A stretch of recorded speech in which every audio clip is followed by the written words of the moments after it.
Assalamualaikum warahmatullahi wabarakatuh. Kami dari kelas 2 KU06 dengan nama kelompok Alfia Azhar Ulfah. Yang kedua ada Desi Rasmaliasari, yaitu saya sendiri. Lalu ada Ilmi Nurlaili.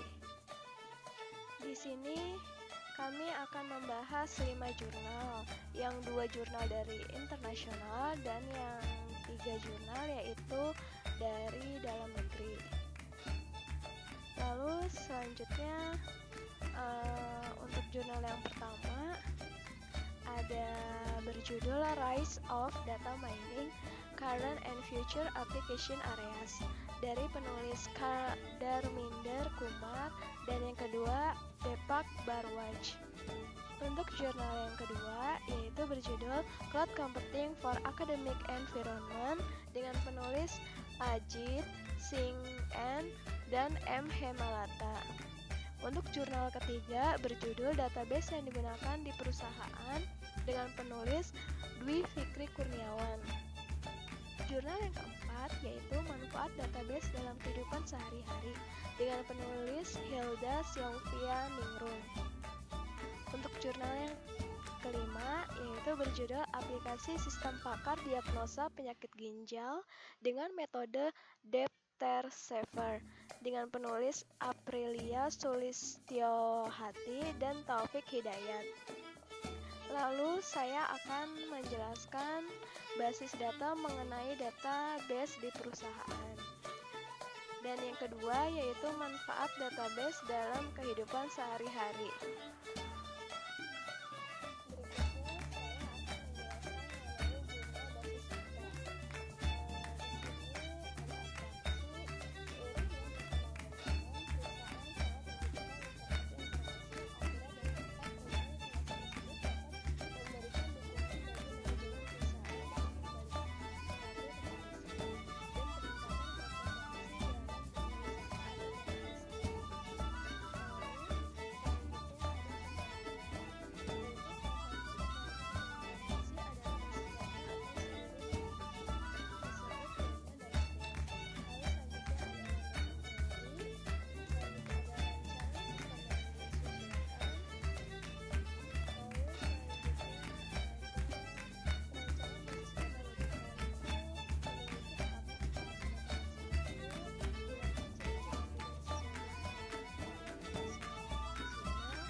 Yang keempat ada tentukan integrity constraints. Yang kelima ada buat model data logikal. Yang keenam ada bagan ERD logikal. Dan selanjutnya ada perancangan basis data fisikal. Ini memiliki 1, 2, 3 cara. Selanjutnya ada tim software database yang digunakan oleh perusahaan ini. Microsoft SQL Server dengan bertujuan sebagai berikut memiliki 14 tujuan. Lalu untuk kesimpulan dari jurnal ini, dari jurnal yang telah tertera di atas telah dijelaskan bahwa dengan sistem tersebut, data yang terhimpun dalam suatu database dapat menghasilkan suatu informasi yang berguna baik dalam sebuah perusahaan atau personal. Keamanan data dari data diantaranya ialah performa yang baik, efisien, dan melindungi database dalam suatu ancaman. Sistem yang aman memastikan kerahasiaan data yang terdapat di dalamnya. Basis data suatu tumpuan informasi yang disusun berdasarkan cara tertentu dan merupakan satu kesatuan yang utuh. Sistem basis data berguna untuk mengatasi permasalahan redundansi data, inkonsistensi data, sulit mengakses data. Komponen basis data terdiri dari hardware, operating system, basis data, database management system atau DBMS. Manfaat dari database ialah sebagai komponen utama dalam sistem informasi, karena merupakan dasar dalam menyediakan informasi, menentukan kualitas informasi diantaranya cepat, akurat, dan relevan, sehingga informasi yang disajikan lebih tepat. Jadi, basis data memiliki banyak manfaat dalam sebuah perusahaan, organisasi, akademik, pemerintah, maupun personal. Untuk jurnal kedua, yaitu jurnal tentang berjudul Manfaat Database dalam Kehidupan Sehari-hari. Yang pertama ada abstrak. Sering kita mendengar istilah database. Terkadang kebanyakan orang masih bingung apa itu database. Menurut beberapa sumber, database merupakan salah satu komponen yang penting di dalam suatu sistem informasi karena fungsi-fungsi sebagai basis penyedia informasi bagi para pemakainya. Yang kedua yaitu ada pendahuluan. Di pendahuluan ini, database adalah tempat penyimpanan data-data mentah yang akan dikelola menjadi sebuah informasi sebagai hasil yang akan dipakai oleh pengguna. Banyak orang yang belum terlalu mengenal apa itu fungsi dan cara pemakaian database bagi pekerjaan mereka maupun kegiatan mereka. Database sangat membantu pekerjaan yang berhubungan dengan pengelolaan data mentah untuk dijadikan suatu informasi bagi pengguna, seperti misalnya minimarket, supermarket, dan perusahaan-perusahaan yang memiliki banyak sekali data yang harus diolah untuk menjadi sebuah informasi. Database akan sangat membantu. Lalu selanjutnya ada rumusan masalah. Dilihat dari kegunaannya, database menjadi sangat diperlukan dalam kehidupan sehari-hari. Selanjutnya ada tujuan. Tujuan dari penulisan jurnal ini adalah untuk mengetahui seberapa penting manfaat pengguna database dalam kehidupan sehari-hari dilihat dari fungsi database. Selanjutnya ada pembahasan pengertian dan fungsi database. Fungsi database sendiri yaitu database yang digunakan untuk menghitung rekapitulasi data adalah sebagai berikut. Ada 3 fungsi database. Lalu selanjutnya digunakan untuk menghitung nilai data minimal dari data tertentu. Contoh pengguna database dalam kehidupan sehari-hari. Database dapat kita lihat dalam kehidupan sehari-hari, contohnya ketika kita berbelanja di supermarket dan ketika kita akan membayar belanjaan kita pada kasir. Tentu saja yang kita lakukan kasir yaitu kasir akan memasukkan data belanjaan kita pada komputer kecil di sebelahnya dan selembar struk belanjaan berisi daftar belanjaan lengkap dengan jumlah harga dan kembaliannya pun keluar dari mesin pencetak. Nah, contoh tersebut di atas itu merupakan contoh database di dalam kehidupan sehari-hari yang dalamnya tersimpan data semua produk barang. Lalu selanjutnya suatu contoh lainnya yaitu database dalam mencari nomor handphone seseorang di kontak handphone ataupun kamus. Kita bisa mencari nama atau data yang kita inginkan dengan waktu yang tidak terlalu lama. Selanjutnya dari kesimpulan yang saya ambil yaitu pada dasarnya tanpa kita sadari banyak manfaat yang ditimbulkan dengan adanya database. Database menjadi sangat penting penggunaannya karena dengan database kita dapat lebih mudah dalam mencari sebuah data yang besar sehingga tidak perlu memakan waktu yang lama. Dilihat dari manfaatnya, terkadang terdapat beberapa pihak yang tidak bertanggung jawab yang menyalahgunakan fungsi dari database. Oleh karena itu, diharapkan untuk adanya pengamanan yang lebih agar tidak terjadi penyalahgunaan. Database dapat kita lihat dalam kehidupan sehari-hari. Contohnya, ketika kita belanja di supermarket, dan ketika kita membayar belanjaan kita pada kasir, tentu saja yang dilakukan kasir yaitu kasir akan memasukkan data belanjaan kita pada komputer kecil di sebelahnya dan selembar struk belanjaan berisi daftar belanjaan lengkap dengan jumlah harga dan kembalian pun keluar dari mesin pencetak. Selanjutnya saya akan menjelaskan jurnal ketiga yaitu aplikasi sistem pakar diagnosa penyakit ginjal dengan metode Depth Saver. Penulisnya adalah Aprilia Sulistiyowati dan Taufik Hidayat.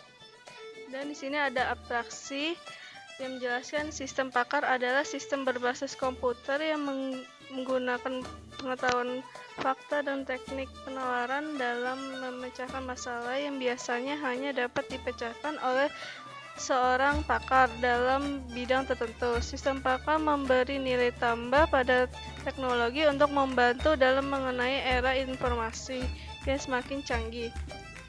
Aplikasi sistem pakar ini menghasilkan keluaran berupa kemungkinan penyakit ginjal yang diderita berdasarkan gejala yang dirasakan oleh user.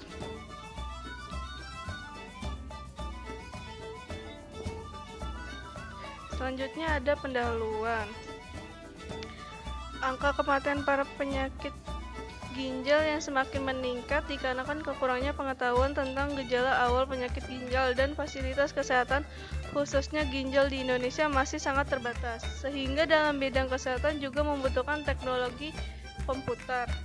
Aplikasi sistem pakar untuk diagnosa penyakit ginjal ini adalah suatu sistem yang terkomputerisasi untuk membantu dokter dan masyarakat yang mendiagnosa penyakit ginjal. Dan yang kedua adalah landasan teori. Landasan teori adalah konsep dasar suatu sistem pakar mengandung beberapa unsur, diantaranya adalah keahlian, ahli, pengalian keahlian, interferensi atau aturan, dan kemampuan menjelaskan.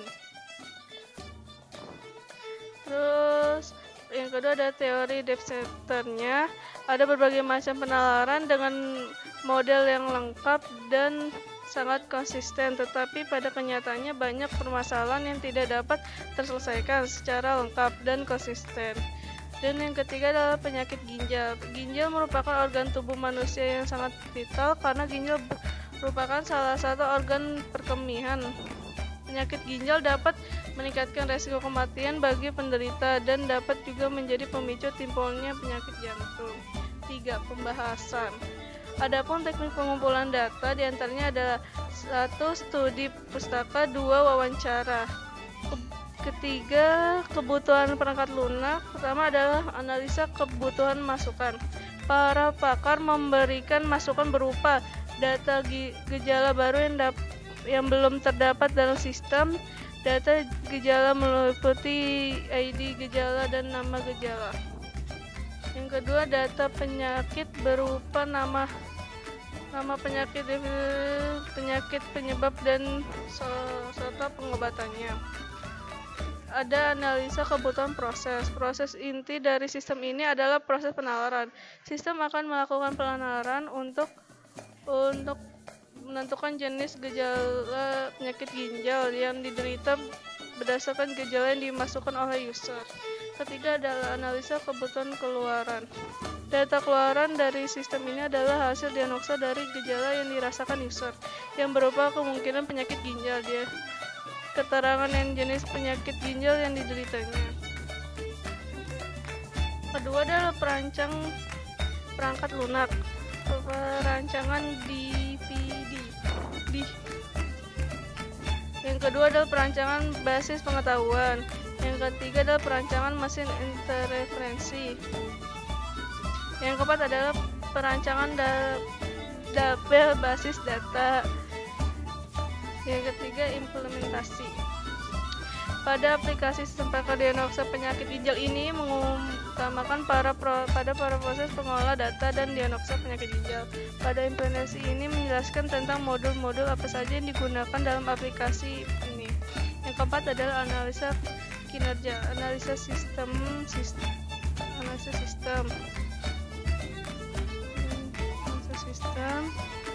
Yang kedua adalah analisa perangkat lunak. Yang terakhir adalah kesimpulan. Berdasarkan hasil penelitian dan pembahasan yang telah dilakukan, dapat kesimpulannya bahwa 1. Aplikasi sistem pakar adalah untuk mendiagnosa penyakit ginjal adalah suatu aplikasi untuk mendiagnosa penyakit ginjal berdasarkan pengetahuan dari para pakar. Yang kedua, dengan adanya akses online berbasis web, maka masyarakat dapat mendiagnosa kemungkinan penyakit ginjal yang diderita sebelum mengambil tindakan. Yang ketiga adalah nilai kepercayaan yang dihasilkan dari sistem ini sama dengan hasil perhitungan secara manual. Yang keempat, aplikasi sistem pakar ini dapat menjadi sarana untuk menyimpan pengetahuan tentang penyakit ginjal dari para pakar. Yang kelima, dari hasil kuesioner, responden tertarik dengan sistem ini dengan penawaran sistem sangat user friendly dan menarik serta informasi yang diberikan sistem untuk mencukupi kebutuhan user. Nah, sekarang kita mau ngebahas jurnal yang keempat, yaitu Rise of Data Mining Current and Future Application Areas. Nah, dia itu ditulis sama si Darminder Kumar sama Deepak Bharadwaj. Nah, dia itu punya abstraksinya itu Data mining adalah proses penemuan pengetahuan di mana pengetahuan yang diperoleh dengan menganalisis data store di repositori yang besar yang dianalisis dari berbagai perspektif dan hasil dirangkum menjadi informasi yang berguna. Nah, si pendahuluannya itu munculnya teknologi informasi itu telah mempengaruhi berbagai prospek kehidupan manusia. Contohnya dalam modifikasi perbankan, catatan tanah, perpustakaan, atau data mengenai populasi. Nah, terus yang keduanya ini, akar si data miningnya itu. Nah, akar data miningnya itu ditelusuri kembali bersama 3 baris. Tahap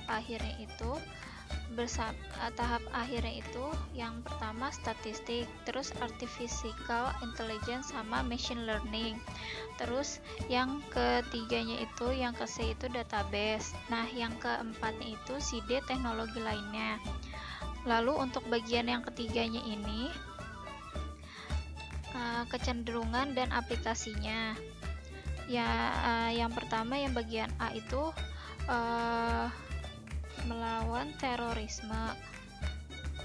Yang kedua itu bioinformatik and current for disaster. Terus yang ketiganya itu si web semantik. Yang keempat itu trend bisnis. Nah, yang keempat ini si data mining atau gelombang berikutnya. Ada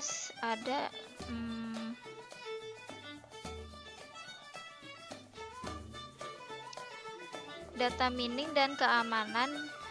Data mining di keamanan dan melindungi privasi. Yang kedua itu tantangan dalam data keuangan mining. Yang ketiga deteksi gangguan ekosistem. Terus yang keempat itu distribusi data mining.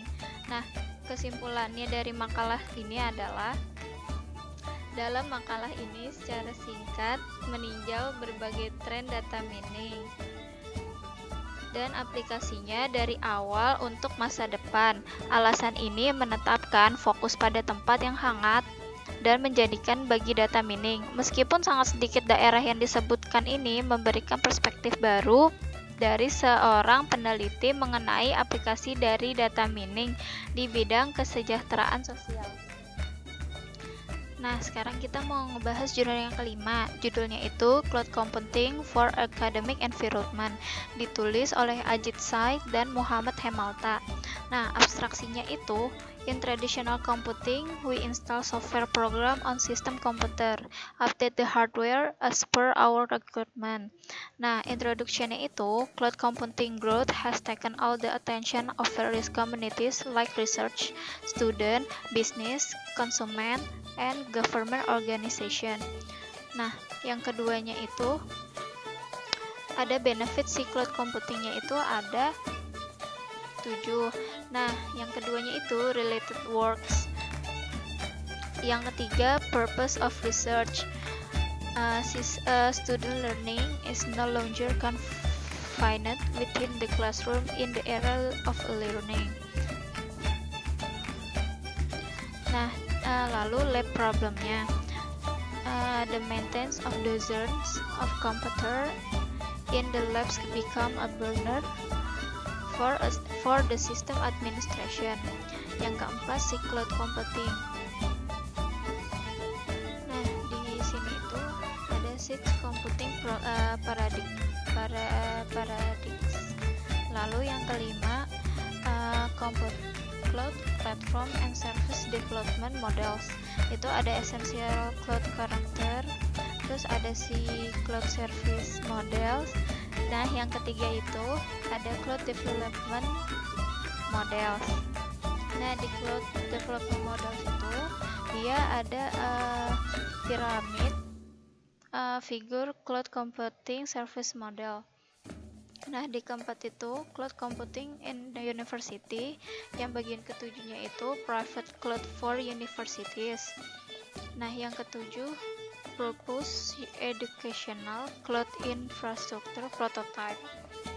Itu ada 5, yaitu collaboration application, web serving, cloud backup, business application, personal productivity application. Nah, yang ke 9 itu suggest academic cloud environment. Nah, untuk kesimpulannya itu, cloud computing itu adalah solusi untuk banyaknya masalah komputasi. Bahkan jika kita di usia IT atau jago IT, komputasi telah menciptakan banyak bencana atau masalah ke dunia komputer. Banyak krisis telah terjadi dalam dunia bisnis maupun di lingkungan akademik. Keamanan data, penyimpanan dan pengolahan daya terbatas saat menggunakan komputasi tradisional. Data juga beresiko dan dapat tidak tersedia sepanjang waktu. Tapi dengan menggunakan komputasi awan seluruhnya, masalah dapat dipecahkan. Komputasi yang ada di lingkungan akademik harus memiliki hardware dan software terbaru. Karena memerlukan biaya yang banyak, akhirnya banyak yang tidak bisa memenuhi ketersediaan sumber daya untuk mahasiswa dan staf. Dengan menggunakan komputasi awan di lingkungan akademik, kita bisa menyelesaikan semua masalah. Cloud computing adalah teknologi baru yang cocok untuk setiap lingkungan hidup. Sekian analisa dan kesimpulan dari 5 jurnal yang telah kami jelaskan, 2 dari jurnal internasional dan 3 dari jurnal dalam negeri. Terima kasih atas perhatiannya. Wassalamualaikum warahmatullahi wabarakatuh.